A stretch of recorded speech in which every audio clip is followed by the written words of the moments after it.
मैं doctor Pradeep Chaudhary, lecturer physics, government polytechnic college Chittorgarh.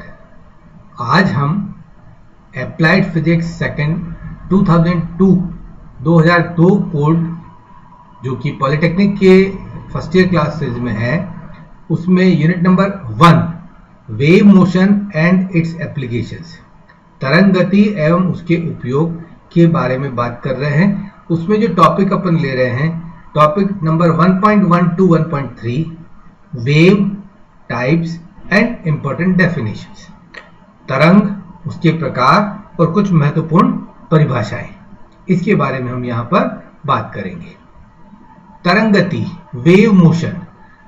तरंग गति किसी माध्यम में उत्पन्न वह विक्षोभ है जो माध्यम के कणों की सरल आवर्त गति के द्वारा आगे बढ़ता है। अर्थात अगर कोई डिस्टरबेंस प्रेजेंट हुआ है मीडियम में, तो वह डिस्टरबेंस जो है वह जो मीडियम के पार्टिकल से उनके एसएचएम के द्वारा आगे बढ़ेगा। इसमें जो माध्यम के कण हैं वह अपनी जगह चेंज नहीं करेंगे, अपनी जो प्लेस है वो चेंज नहीं करेंगे, और वो विक्षोभ को एक पार्टिकल से दूसरे पार्टिकल को ट्रांसफर करेंगे, स्थानांतरित करेंगे।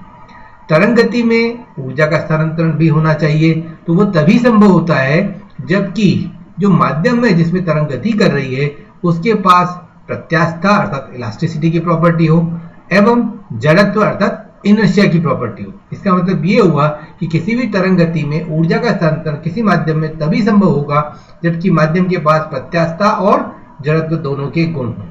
साथ ही तरंग की गति के लिए माध्यम का जो घर्षण का प्रतिरोध है, जो फ्रिक्शनल रेजिस्टेंस है, वो नेग्लिजिबल होना चाहिए, नगण्य होना चाहिए। तरंग गति के गुण, कैरेक्टरिस्टिक्स ऑफ वेव मोशन। तरंग गति के बारे में हमने बात की, तो उसमें कुछ क्या क्या गुण होते हैं तरंग गति में, उसके बारे में हम देखें। तो सबसे पहला गुण क्या है कि तरंग गति एक प्रकार का विक्षोभ है, एक प्रकार का डिस्टरबेंस है जो कि माध्यम से होकर के पास होगा या गुजरेगा। दूसरा बिंदु है तरंग गति में माध्यम के कण कंपन करते हैं, अर्थात माध्यम के कण सरल आवर्त गति करते हैं। ये सरल आवर्त गति माध्यम के कण अपनी मूल अवस्था में स्थिर रह करके करते हैं और विक्षोभ अर्थात डिस्टरबेंस को आगे बढ़ाते हैं।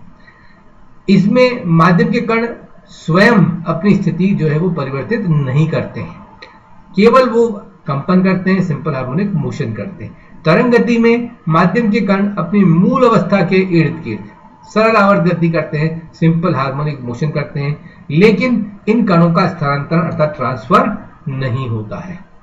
ये जो पार्टिकल है ये अपने एक प्लेस से दूसरी प्लेस पर नहीं जाएंगे। इसके बाद देखिए, अब नेक्स्ट जो पॉइंट है हमारा,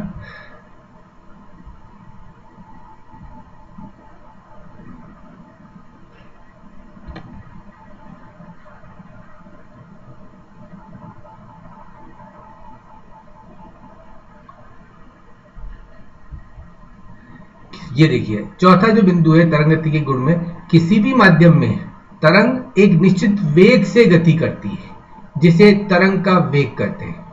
कोई भी मीडियम है उसमें अगर वेव मोशन में है तो एक डेफिनेट वेलोसिटी से वो मूव करेगी और जिसे हम वेव वेलोसिटी या तरंग वेग कहेंगे। अब तरंग वेग का मान अलग अलग माध्यम के लिए अलग अलग हुआ क्योंकि ये माध्यम की प्रकृति पर निर्भर करता है। अलग अलग माध्यम के लिए तरंग का वेग अलग अलग होगा, तथा यहाँ पर यह भी महत्वपूर्ण है कि जो तरंग वेग है वह माध्यम के कणों के वेग से अलग होगा। Wave velocity is somewhat different from particle velocity. That means हम यहाँ पर बात करते हैं पार्टिकल सिंपल हार्मोनिक मोशन कर रहा है, कण माध्यम के कण सरल आवर्त गति कर रहे हैं। जब वो सरल आवर्त गति करते हैं तो माध्य स्थिति में उनका वेग अधिकतम होता है और सीमांत स्थिति में उनका वेग शून्य होता है। तो माध्यम के कणों का वेग अर्थात पार्टिकल्स जो है मीडियम के, उनकी वेलोसिटी जो है वह 0 से लेकर के अधिकतम के मध्य परिवर्तित होती रहेगी। लेकिन जब मैं वेव वेलोसिटी की बात करता हूं, तरंग वेग की बात करता हूं, तो तरंग वेग जो है वह किसी माध्यम विशेष में कांस्टेंट होगा, निश्चित होगा। इस प्रकार से हम ये कह सकते हैं कि जहां तरंग वेग किसी माध्यम के लिए निश्चित है, डेफिनेट है, वहीं माध्यम के कणों का जो वेग है वह 0 से अधिकतम मान के मध्य चेंज होता रहेगा। ये देखिए आप, ये वेव का मोशन यहाँ बता रखा है, ये तरंग की गति की दिशा है। तरंग इस दिशा में संचरित होगी, विक्षोभ इस दिशा में ट्रेवल कर रहा है। पार्टिकल जो है, मीडियम के पार्टिकल्स यहाँ पर जो भी होंगे वो एसएचएम कर रहे हैं, सिंपल हार्मोनिक मोशन कर रहे हैं। इस प्रकार से भी कर सकते हैं और इस प्रकार से भी कर सकते हैं, लेकिन वो अपनी स्थिति को परिवर्तित नहीं करेगा, उसकी स्थिति यही रहेगी। सिंपल हार्मोनिक मोशन किया, इधर भी कर सकता है, ठीक है, और भी सिंपल हार्मोनिक मोशन कर सकता है। तो यहाँ देखिए पार्टिकल तो एसएचएम करेंगे और वेव जो है वो एक डेफिनेट डायरेक्शन में ट्रेवल करेगी। तरंग गति के प्रकार, टाइप्स ऑफ वेव्स। तरंगों को हम मुख्यतया दो भागों में यहाँ पर बांट रहे हैं, mechanical waves, non mechanical waves. यांत्रिक तरंगे, अयांत्रिक तरंगे। यांत्रिक तरंगे वह तरंगे होंगी जिनके संचरण के लिए माध्यम की आवश्यकता होगी। माध्यम यदि उपस्थित नहीं है तो यांत्रिक तरंगों का संचरण संभव नहीं होगा। या यह कह सकते हैं कि यांत्रिक तरंगों का संचरण होने के लिए, एक स्थान से दूसरे स्थान तक जाने के लिए माध्यम का होना अति आवश्यक है। नॉन मैकेनिकल वेव्स, अयांत्रिक तरंगे। नॉन मैकेनिकल वेव्स वो वेव्स होंगी, वो तरंगे होंगी जिनके संचरण के लिए माध्यम की आवश्यकता नहीं होती है। माध्यम उपस्थित हो या न हो, ऐसी स्थिति में इन तरंगों के संचरण पर कोई प्रभाव नहीं होता है। यांत्रिक तरंगों का मैं उदाहरण दूं, ध्वनि तरंगे। हम लोग जानते हैं कि ध्वनि तरंगों के संचरण के लिए माध्यम की आवश्यकता होती है। इसी प्रकार से अयांत्रिक तरंगे, नॉन मैकेनिकल वेव्स में मैं एग्जांपल देता हूं आपको, प्रकाश तरंगे, लाइट वेव्स। लाइट वेव्स के लिए संचरण के लिए माध्यम की आवश्यकता नहीं है। माध्यम उपस्थित है तो भी संचरण होगा और माध्यम उपस्थित ना भी हो तो भी संचरण होगा। तो ये मैंने बहुत एक ब्रॉड क्लासिफिकेशन यहाँ पर आपको दिया है। अब इसके बाद हम बात कर सकते हैं तरंगों को और भी आगे, जो मैकेनिकल वेव्स है उनको विभाजित कर सकते हैं based on vibration of particles of the medium. अब तरंगों के जब ये यांत्रिक तरंगे संचरित होगी माध्यम में, तो माध्यम के कण किस प्रकार से कंपन करेंगे। तो दो स्थितियां हैं, transverse wave, longitudinal wave. Transverse wave अनुप्रस्थ तरंगे, लॉन्गिट्यूडनल वेव अनुदैर्ध्य तरंगे। अनुप्रस्थ तरंगों में माध्यम के कण तरंग संचरण की दिशा के लंबवत दिशा में कंपन करते हैं या सरल आवर्ती करते हैं, जबकि अनुदैर्ध्य तरंगों में माध्यम के कण तरंग संचरण की दिशा के अनुदिशी कंपन करते हैं। इन दोनों के बारे में, अनुप्रस्थ तरंगों और अनुदैर्ध्य तरंगों के बारे में हम आगे और डिटेल में देख रहे हैं। बेस्ड ऑन एनर्जी ट्रांसफर, यांत्रिक तरंगों को ऊर्जा के स्थानांतरण के आधार पर भी दो भागों में बांट सकते हैं, standing waves, progressive waves. Standing waves जो स्टेशनरी वेव्स हम कह सकते हैं, जो प्रोग्रेसिव वेव जो आपकी प्रोग्रेसिव वेव जैसे हम कह सकते हैं कि प्रगामी तरंग। स्टैंडिंग वेव्स अप्रगामी तरंग। प्रगामी तरंग वो होगी जिनकी सहायता से माध्यम में ऊर्जा का स्थानांतरण संभव हो, ऊर्जा और संवेग। जब भी किसी तरंग के द्वारा ऊर्जा और संवेग का स्थानांतरण होता है तो वह तरंग प्रोग्रेसिव वेव कहलाती है, प्रगामी तरंग कहलाती है। जिन तरंगों की सहायता से ऊर्जा का स्थानांतरण संभव नहीं हो पाता है या मोमेंटम का ट्रांसफर नहीं हो पाता है तो वह स्टैंडिंग वेव्स अर्थात जो हमारी अप्रगामी तरंग है वो कहलाती है। इनके बारे में हम जो है डिटेल में अगले लेक्चर्स में बात करेंगे। अनुप्रस्थ तरंगे, इस तरंग गति में माध्यम का कण तरंग गति की दिशा के लंबवत दिशा में सरल आवर्त गति करता है, सिंपल हार्मोनिक मोशन करता है। ये तरंग श्रृंग और गर्त के रूप में गति करती है, अर्थात अनुप्रस्थ तरंगों में माध्यम के कण तरंग गति की दिशा के लंबवत दिशा में सरल आवर्त गति करेंगे। ये तरंगे श्रृंग और गर्त के रूप में गति करेगी। श्रृंग और गर्त क्या होंगे वो भी हम देखें। तरंग गति के जो ऊपर उठा हुआ भाग है या जो धनात्मक विस्थापन है, पॉजिटिव डिस्प्लेसमेंट है, उसको श्रृंग कहते हैं, तथा जो नीचे दबा हुआ भाग है या जो ऋणात्मक विस्थापन वाला पोर्शन है, नेगेटिव डिस्प्लेसमेंट वाला पोर्शन है, उसको हम गर्त कहते हैं। ये आप अगले चित्र से देख सकते हैं। ये देखिए आप, अनुप्रस्थ तरंगे, ये propagation of wave in the medium, तरंग के संचरण की दिशा, ये वाइब्रेशन ऑफ मीडियम पार्टिकल्स, ठीक है, मध्यम के कणों का जो कंपन है, देख सकते हैं तरंग संचरण की दिशा के लंबवत है, अतः ये तरंगे अनुप्रस्थ तरंगे। ठीक है, ये देखिए आप, ये तरंग संचरण की मैंने बात की है अनुप्रस्थ तरंगों की। ठीक है, ये C for crest, T for trough. ये ऊपर उठा हुआ भाग है, पॉजिटिव डिस्प्लेसमेंट वाले पोर्शन है, इनको क्रेस्ट कहेंगे। ये माध्य स्थिति है, वो हुई है। ये नीचे उठा हुआ भाग है, नीचे दबा हुआ भाग है, इसको ट्रफ या गर्त कहेंगे। हाँ, उदाहरण हम देख सकते हैं, पानी की सतह पर उत्पन्न तरंगे या रस्सी और डोरी में उत्पन्न तरंगे। जो पानी की सतह पर उत्पन्न तरंगे होती है वह भी अनुप्रस्थ तरंगे है, और जो रस्सी या डोरी में उत्पन्न तरंगे होती है वो भी अनुप्रस्थ तरंगों का उदाहरण है। साथ ही प्रकाश तरंगों की बात करें तो वह भी अनुप्रस्थ तरंग होती है। अनुदैर्ध्य तरंगे, लॉन्गिट्यूडिनल वेव्स। इस प्रकार की तरंग गति में माध्यम का कण तरंग संचरण की दिशा के अनुदिश सरल आवर्त गति करता है। जिस दिशा में तरंग संचरित हो रही है उसी के अनुदिश सिंपल हार्मोनिक मोशन करेंगे मीडियम के पार्टिकल्स। ठीक है, ये तरंगे संपीडन और विरलन के रूप में गति करती है। दोनों में अंतर स्पष्ट हो जाना चाहिए, अनुप्रस्थ तरंगों और अनुदैर्ध्य तरंगों में। अनुप्रस्थ तरंगे वे तरंगे हैं जिनमें माध्यम के कण तरंग संचरण की दिशा के लंब दिशा में कंपन करते हैं। अनुदैर्ध्य तरंगों में माध्यम के कण तरंग संचरण की दिशा के अनुदिश सरल आवर्त गति या कंपन करते हैं। जहां अनुप्रस्थ तरंग शंख और गर्त के रूप में गति करती है, वहीं अनुदैर्ध्य तरंगे संपीडन और विरलन के रूप में गति है। संपीडन में माध्यम के कणों का घनत्व अधिकतम होगा, अर्थात कण पास पास दिखाई देंगे आपको, और विरलन में माध्यम के कणों का घनत्व न्यूनतम होगा, मिनिमम होगा। एग्जाम्पल हम देख सकते हैं, साउंड वेव ध्वनि तरंगे, और स्प्रिंग में उत्पन्न तरंगे। जो स्प्रिंग में तरंग उत्पन्न होती है वो लॉन्गिट्यूडिनल वेव है। ये देखिए आप चित्र के माध्यम से समझ सकते हैं।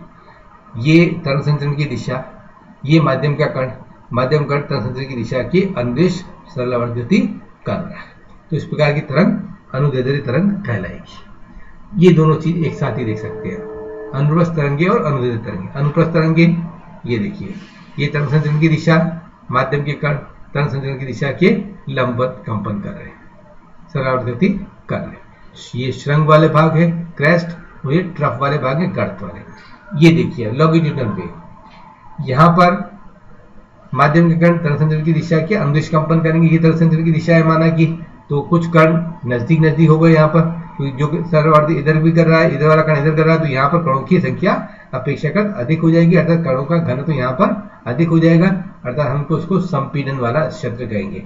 तो यहाँ पर आप देखें, यहाँ पर घनत्व तो कम है, ये विरलन, तो संपीडन विरलन, संपीडन विरलन, संपीडन विरलन। संपीडन मतलब कंप्रेशन, विरलन मतलब रेयरफेक्शन। तो इस प्रकार से लॉन्गिट्यूडिनल वेव जो है या अनुदैर्ध्य तरंगे संपीडन और विरलन के रूप में गति करेगी। अब हम बात करते हैं तरंग गति से संबंधित कुछ महत्वपूर्ण परिभाषाएं, important definitions related with wave motion. पहला है तरंग दैर्ध्य। समान कला में कंपन करने वाले दो निकटतम कणों के मध्य की दूरी को तरंग दैर्ध्य कहते हैं। वेवलेंथ क्या है? Distance between two neighboring particles vibrating in same phase। समान कला में, समान कला का कैसे आप बताएंगे कि ये कण समान कला में है? ये देखिए आप यहां पर ये बात कर सकते हैं, ये कण और ये कण, ये देखिए ये कण, फिर ये कण और फिर ये कण, ये तीनों कण समान कला में दिख रहे हैं। क्यों दिख रहे हैं समान कला में? क्योंकि इनका विस्थापन धनात्मक दिशा में अधिकतम है एक ही समय पर। इन तीनों कणों का विस्थापन भी सभी एक निश्चित समय पर अधिकतम है, किधर? ऋणात्मक दिशा में।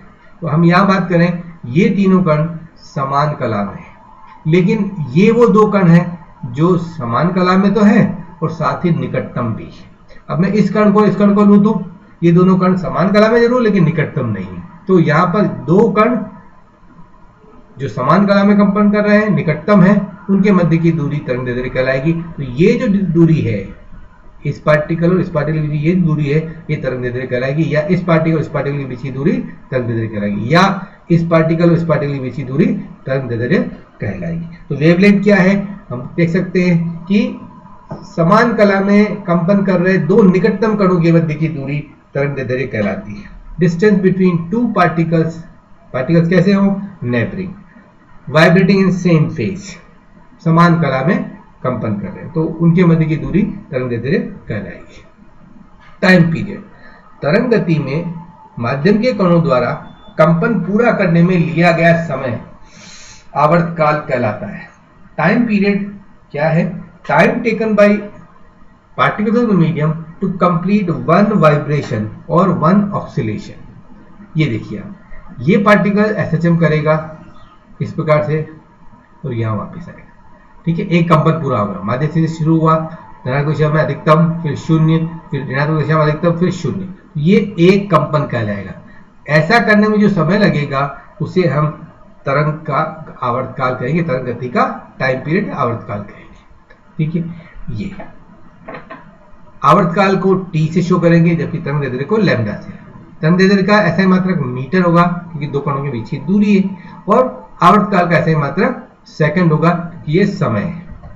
रेखीय आवृत्ति, लीनियर फ्रीक्वेंसी, तरंग गति में माध्यम के कणों द्वारा एक सेकंड में पूरे किए गए कंपनों की संख्या को आवृत्ति कहते हैं। आवृत्ति जहां पर में हम बोलते हैं तो रेखीय आवृत्ति, लीनियर फ्रीक्वेंसी, ठीक है। तो यहां पर हम ये कहें कि कण को एक कंपन करने में पूरा जो समय मिलता है वो है आवर्तकाल, जिसे हम कैपिटल टी से रिप्रेजेंट करते हैं। अर्थात टी सेकंड में कण एक कंपन पूरा करेगा। एक सेकंड में कितने कंपन करेगा? 1/t। तो ये 1/t जो है हमारी, वह फ्रीक्वेंसी होगी, आवृत्ति होगी, जिसे रेखीय आवृत्ति हम कह सकते हैं, ठीक है। मैं रिपीट कर रहा हूं क्योंकि अभी हमने आवर्तकाल की बात की है कि आवर्तकाल क्या है? कण द्वारा एक कंपन पूरा करने में दिया गया समय, जिसे हमने कैपिटल टी से व्यक्त किया। तो कैपिटल टी सेकंड में कण एक कंपन पूरा करता है, तो एक सेकंड में कण द्वारा पूरे किए गए कंपनों की संख्या 1/t होगी, और ये 1/t हमारी रेखीय आवृत्ति या लीनियर फ्रीक्वेंसी होगी। तो आवृत्ति और आवर्तकाल में संबंध होगा t बराबर 1/f या f बराबर 1/t। तो इस प्रकार से हम देख सकते हैं। रेखीय आवृत्ति का मात्रक हम बात करें तो वाइब्रेशंस पर सेकंड, या ऐसा ही मात्रक जो है वो हर्ट्ज बोला जाता है, ठीक है। तो वाइब्रेशन पर सेकंड कह दीजिए या हर्ट्ज कह दीजिए। कोणीय आवृत्ति, angular frequency, angular frequency linear frequency relation है हमारे पास, ठीक है। ओमेगा बराबर 2π/t। ये जो पार्टिकल्स हैं, ये जो सेम फेज में वाइब्रेट कर रहे थे, उनमें फेज डिफरेंस 2π था, जो नियरेस्ट पार्टिकल्स थे। अब यहाँ समय अंतराल t है, तो ये कोणीय आवृत्ति हमारी 2π/t होगी, ठीक है। और 1/t f के बराबर है, तो ये 2π/t जो हमारा ये हो जाएगा 2πf, 1/t बराबर f आ जाएगा ये, ठीक है। इस प्रकार से कोणीय आवृत्ति और रेखीय आवृत्ति में संबंध होगा। कोणीय आवृत्ति का मात्रक क्या होगा? रेडियन प्रति सेकंड, 2π रेडियन में है, उस समय आवर्तकाल सेकंड में। अब वेव वेलोसिटी की बात करते हैं। तरंग वेग, तरंग संचरण की दिशा में तरंग द्वारा एक सेकंड में तय की गई दूरी को तरंग वेग कहते हैं।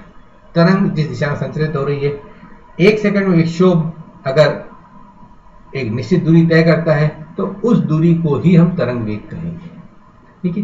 किसी भी माध्यम में तरंग का वेग माध्यम के गुणों पर निर्भर करेगा। अलग अलग माध्यम में तरंग का वेग अलग अलग होगा, इसे कैपिटल V से हम शो करेंगे। तरंग वेग और तरंग दैर्ध्य में संबंध, अभी हमने बात की थी कि दो सक्सेसिव पार्टिकल्स हैं, इनके बीच में जो फेज डिफरेंस था वो 2π था, ठीक है, या उनके बीच की जो दूरी थी वो लैम्डा थी, ठीक है। और यहां पर हम बात करें, वापस से उस चित्र को देखें,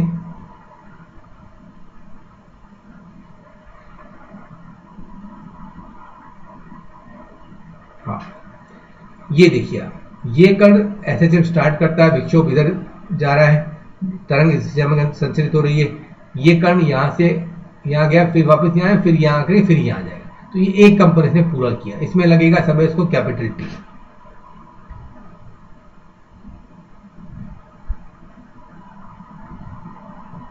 हाँ, इसमें समय लगेगा कैपिटल टी। अब इतने समय में विक्षोभ यहां से यहां पहुंच जाएगा। अब ये दोनों कण सरल आवर्त गति प्रारंभ कर रहे हैं धनात्मक दिशा में, तो इनके मध्य जो फेज डिफरेंस होगा, कालांतर होगा, वो 2π। इनके मध्य की दूरी जो है वो लैम्डा है। तो जितने समय में ये एक कंपन पूरा करता है कैपिटल टी समय, उतने समय में तरंग यहां से यहां पहुंच जाती है। तो टी समय में तरंग ने लैम्डा दूरी तय की है। तो एक सेकंड में कितनी करेगी दूरी तय? λ/t। तो यही उसका तरंग वेग होगा। यहां पर अपन आए, ठीक है, आगे देखें, टी समय में तरंग द्वारा तय की गई दूरी लैम्डा, अर्थात इकाई समय में तरंग द्वारा तय की गई दूरी होगी लैम्डा अपॉन टी, और इकाई समय में या 1 सेकंड में तरंग जितनी दूरी तय करती है उसे तरंग वेग कहते हैं। तो v बराबर होगा लैम्डा अपॉन टी, और 1 अपॉन टी किसके बराबर है? f के बराबर। ये हो जाएगा v बराबर लैम्डा f। इस प्रकार से हम तरंग वेग की बात कर सकते हैं। फिर है आयाम, एम्पलीट्यूड। तरंग गति में कंपन करने वाले किसी कण का माध्य स्थिति से अधिकतम विस्थापन आयाम कहलाते हैं। Amplitude is maximum displacement from mean position of a particle vibrating in case of wave motion. ठीक है, इसको आप आगे देख सकते हैं चित्र में। ये देखिए आप, ये तरंग संचरण की दिशा है, ये माध्यम का कण है, ये सरलावर्त गति करता है, जहाँ माध्य स्थिति से अधिकतम विस्थापन, ये देखिए आप, माध्य स्थिति से अधिकतम विस्थापन, ये अपना क्या कहलाएगा? ये आयाम कहलाएगा। ये माध्य स्थिति, ये अधिकतम विस्थापन, इधर ये आयाम कहलाएगा। इस प्रकार से आयाम क्या है? जब कण सरलावर्त गति करता है तो माध्य स्थिति से उसका अधिकतम विस्थापन जो है वह आयाम कहलाएगा। यह आयाम की हमने यहाँ पर बात की है। इसका ऐसा मतलब क्या होगा? आयाम का ऐसा मात्रक होगा मीटर, क्योंकि अधिकतम विस्थापन है। ठीक है, विस्थापन का मात्रक मीटर। ठीक है, तरंग वेग का मात्रक क्या होगा? लैम्डा, तरंग दैर्ध्य का मात्रक मीटर, और समय, आवर्तकाल समय, इसका मात्रक सेकंड। तो तरंग वेग का मात्रक जो है वो होगा मीटर प्रति सेकंड। अब हम बात कर सकते हैं फेज एंड प्रोपोगेशन कांस्टेंट। कला, कंपन करने वाले कण के लिए किसी समय कला क्या होगी? यह वह राशि होगी जो उस कण की उस समय माध्य स्थिति विस्थापन को और कण के चलने की दिशा को बताती है। कण धनात्मक दिशा में चल रहा है या ऋणात्मक दिशा में चल रहा है, और कण का उस समय माध्य स्थिति विस्थापन कितना है। संचरण नियतांक, प्रोपोगेशन कांस्टेंट। कंपन करने वाले दो कणों के मध्य की दूरी 1 मीटर हो तो उनके मध्य कलांतर संचरण नियतांक कहलाता है। Phase difference between two particles which are separated by 1 meter distance is known as propagation constant। अब इसको समझ सकते हैं अपन।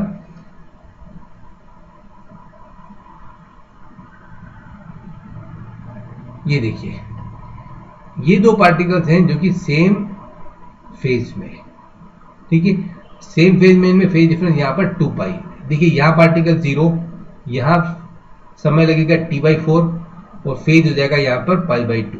फिर यहाँ आएगा वापस पार्टिकल तो समय हो जाएगा कैपिटल T/2 और फेज हो जाएगा आपका यहाँ पर पाई। फिर जब पार्टिकल इधर जाएगा तो टाइम तो हो जाएगा 3T/4 और फेज हो जाएगा 3π/2, और जब पार्टिकल वापस यहाँ आएगा तो टाइम हो जाएगा कैपिटल T और फेज हो जाएगा 2π। तो यहाँ से देख सकते हैं इस पार्टिकल और इस पार्टिकल के बीच में फेज डिफरेंस हो जाएगा 2π। लैम्डा दूरी से सब पृथकृत है, फेज डिफरेंस है 2π, तो इकाई दूरी से सेपरेटेड तो फेज डिफरेंस हो जाएगा 2π/λ, और यही आपका प्रोपोगेशन कांस्टेंट होगा। k बराबर होगा 2π/λ। 2π फेज डिफरेंस है किन पार्टिकल के बीच, जिनके बीच में डिस्टेंस लैम्डा है। तो लैम्डा दूरी से पृथकृत दो कणों के मध्य कलांतर 2π। 1 मीटर दूरी से पृथकृत दो कणों के मध्य कलांतर होगा 2π/λ, और ये प्रोपोगेशन कांस्टेंट k हो जाएगा। ठीक है, अब इसको ओमेगा और v के रूप में इस प्रकार से ले सकते हैं। आप इसको क्या करें, t से डिवाइड करते हैं, तो 2π/t λ/t, 2π/t omega λ/t v, तो k बराबर ओमेगा/v भी लिख सकते हैं। इस प्रकार से बहुत महत्वपूर्ण राशियां जो तरंग से संबंधित थी हमने हमारे पास, उनके बारे में हमने डिटेल में बात की है। धन्यवाद, थैंक यू।